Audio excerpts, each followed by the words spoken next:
नमस्कार, मैं हूं आपके साथ साक्षी और आप देख रहे हैं TV9। उत्तर प्रदेश में जोरदार सर्दी पड़ रही है। अयोध्या में रामलला को ठंड से बचाने के लिए कई तरह के जतन किए जा रहे हैं। भगवान को ऊनी वस्त्र पहनाए जा रहे हैं और स्पेशल जयपुरिया रजाई ओढ़ाई जा रही है। इसके साथ ही गर्भगृह को गर्म रखने के लिए ब्लोअर लगाए गए हैं। ठंड के कारण भगवान के जागरण और शयन का समय भी बदल दिया गया है। भगवान रामलला के जन्मभूमि परिसर में भगवान की एक बालक की तरह सेवा होती है। प्रदेश भर में ठंड का सितम शुरू होने के साथ ही रामलला परिसर को भी गर्म रखने के जतन किए जा रहे हैं। रामलला को गर्म वस्त्र धारण कराए गए हैं। सर्दी का मौसम है और तापमान भी अब लगातार नीचे गिर रहा है।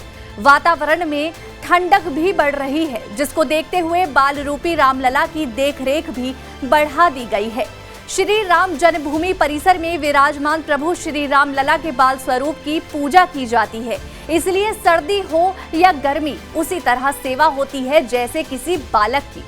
सनातन धर्म में मान्यता है कि प्राण प्रतिष्ठा के बाद मूर्ति को भी उसी तरह का अनुभव होता है जैसे एक मानव शरीर को होता है, क्योंकि प्राण प्रतिष्ठा के बाद मूर्ति में साक्षात आराध्य का वास हो जाता है।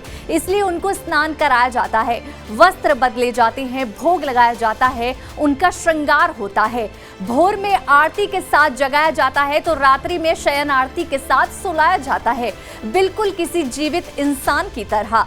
इसलिए ठंड में बदलते तापमान को देखते हुए रामलला के बाल स्वरूप की पूजा आराधना और व्यवस्था की जाती है। इस बीच मुख्य पुजारी सत्येंद्र दास जी बताते हैं कि जब से ठंड शुरू हुई तब से उनको ब्लोअर लगा है जो गर्म हवा देता है। उसके बाद जयपुरिया रजाई है जो उनको ओढ़ा दिया जाता है। भगवान को किसी भी प्रकार की ठंड ना लगे, ठंड से बचाव के लिए व्यवस्था की गई है। बालक रूप में भगवान राम है, उनका विशेष ध्यान देना पड़ता है। इसलिए जो है वहां पर रजाई ब्लोअर भी की व्यवस्था है, जिससे वहां गर्म हवा आती है। ठंडी का प्रभाव नहीं पड़ता है। साथ ही साथ रजाई ओढ़ दी जाती है। शयन के समय और सबेर निकाल दी जाती है और पूजा अर्चना शुरू हो जाती है। ठंड के मौसम में रामलला के रहन सहन से लेकर राम भोग तक खास ध्यान दिया जाता है। ठंड दिन बढ़ रही है। रामलला को किसी प्रकार से ठंड ना लगे, इसलिए जयपुर से आई रजाई ओढ़ाई गई है। रामलला के दरबार में ब्लोअर के साथ उनके राग भोग में भी बदलाव किया गया है। ठंड को देखते हुए रामलला को गरिष्ठ व्यंजनों का भोग लगाया जा रहा है। इन दिनों रामलला के दरबार में पूरी सब्जी हलवा का भोग लगाया जा रहा है। रामलला सहित चारों भाई बड़े ही ठाट बाट से विराजमान हैं।